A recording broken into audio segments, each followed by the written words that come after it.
விடியல் அரசு தரப்போறேன்னு சொன்னாங்க. இப்ப மக்களுக்கு விடியாத அரசா அந்த அரசு இருக்கு. ஒரு பக்கம் பின்னல் ஆடைகள் தலைநகரம், பின்னல் ஆடைகள் நிறைந்த பகுதி. இப்ப என்ன தெரியுமா நிறைந்து இருக்கு, எங்க பார்த்தாலும் கஞ்சாவும் போதை பொருளும் நிறைஞ்சிருக்கிற நாடாக இந்த தமிழ்நாடு இருந்திருக்கு. கஞ்சா போட்டுட்டு அரசு பள்ளி மாணவன் ஆசிரியரை வெட்ட சம்பவம் நம்ம பகுதியிலே நடந்திருக்கு. உங்களுக்கெல்லாம் தெரியுமில்லையா அந்த சம்பவம், நடந்த சம்பவம்.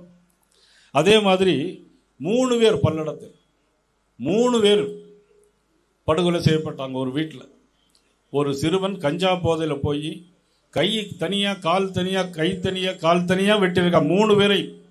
5 வயது சிறுவன் தப்பி ஓடிய சம்பவம் இதே ஊரில் அரங்கேறியிருக்கிறது என்பதை யாரும் மறந்துவிட முடியாது.